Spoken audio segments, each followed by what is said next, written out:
Hey YouTube, today I'm going to show you how to change out your brake pads, front brake pads on your 2011 Chevy Aveo LT, the sedan trim.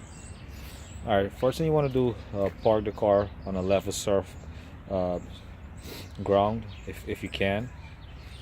Shut it off, put up your e-brakes, your hand brakes, e-brakes, whatever you call it, and you want to chock the tires, the back tires, so it won't roll back if you're not on a level ground.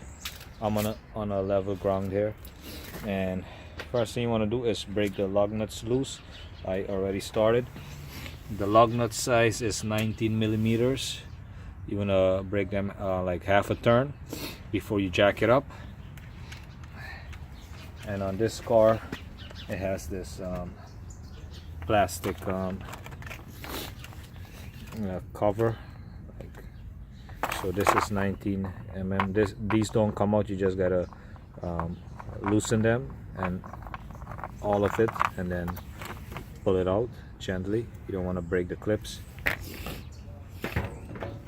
This is the tire right here. Yeah, you wanna use a breaker bar, which is 19 mm, or if you have power tools, you can use the power tools. Once you break them loose before you jack the car up, and then you're gonna jack the car up. Make sure you jack it up right there where's the pinch weld. That's the safe spot to jack it up. Make sure you put a jack stand also.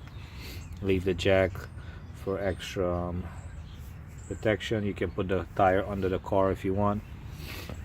So this is the brake system right here. I'm gonna go over it quick. Rotor, this rotor here, it has the screws. As you all know, some of you know, these screws, when they rusted on here, it can be a pain to get off. Sometimes you gotta drill it out. You can gotta cut it, heat it up, something to get the rotor out. And I have impact driver here that I bought specially for these if I want to do these. Okay, this is the caliper bracket, and you can turn the wheel this way, whichever one you're working on, to see what you're doing inside here. Okay, inspect the lines. You don't want to leave the caliper hanging. Inspect the lines, see if it's brittle and it's cracked. Now it's time to inspect everything. Check the rotors. The rotors, you take your nail, if you have a little nail, a long nail, and rub it back and forth like this. And if you feel like deep grooves, that means the rotor needs to resurface, or you get a new one. Or you can check it with a one of those digital calipers. Check the specification on it. Check both sides. Alright, so first thing you want to do, take off these two screws there. It's 14 mm. You can use a box wrench. You can use a ratchet with a 14 mm. I already started. Just righty tighty, lefty loosey. Break these loose. If you want, you can just take off the bottom one on this model and just lift up the caliper, but I'm taking out both. Alright, like I said, I already started to speed things up. Two 14 mm bolts, and if the caliper doesn't come off, get a small pry bar, pry it off, or you can put your screwdriver or small pry bar in this window here and compress the piston back into the bore slowly, and just wiggle this off like this. Comes off. And inspect the caliper. Don't leave it hanging, like I said. Check the boot for leaks. Just pull it back, and just, you can tie it up or just leave it on top like that.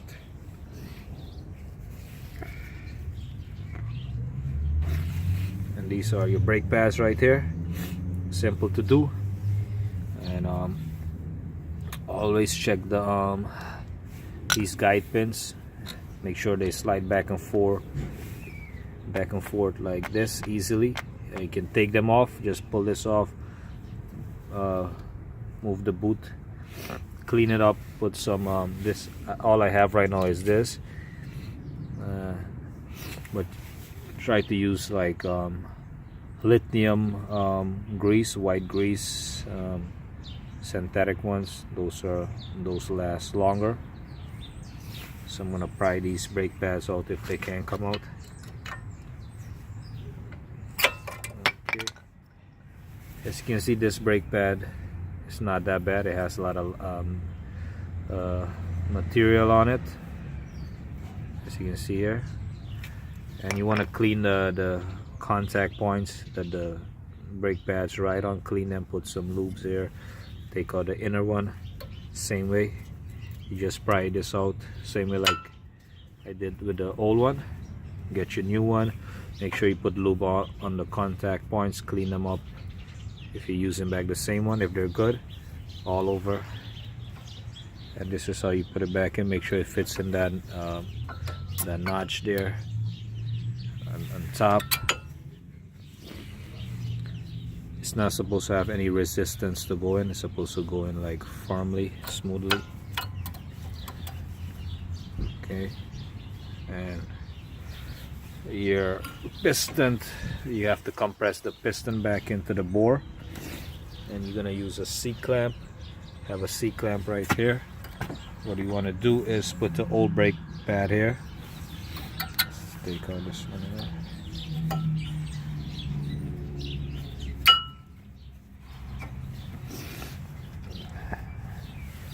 I'm doing this with one hand.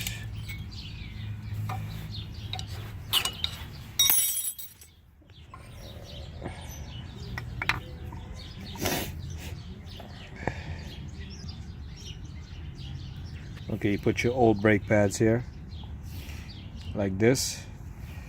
Get your C-clamp. You can put your C-clamp on the pad and behind the piston like this, and just gently compress it in so the bore, the piston retracts and goes back into the bore flush.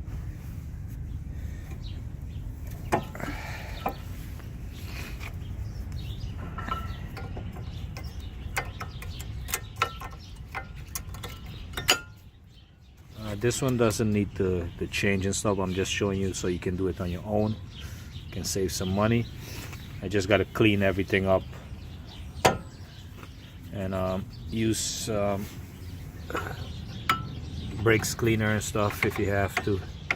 Get a catch pan to catch the and then you once you finish compressing the piston back into the bore, it's gonna fit in.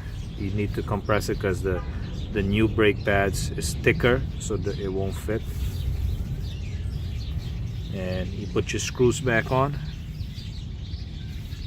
both screws. Tighten these, make them nice and snug.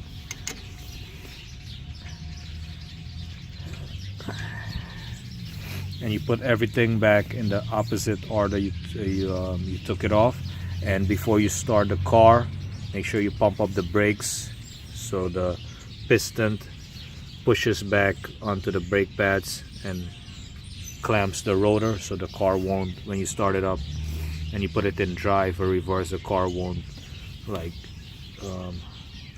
roll, make a sudden roll on you. And put back your tire, make sure you tighten them in a star pattern once it's on the ground.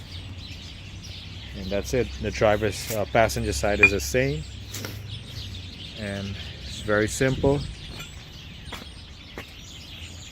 If you like the video, click like, share the video, leave any comments, questions, suggestions, subscribe to see more videos,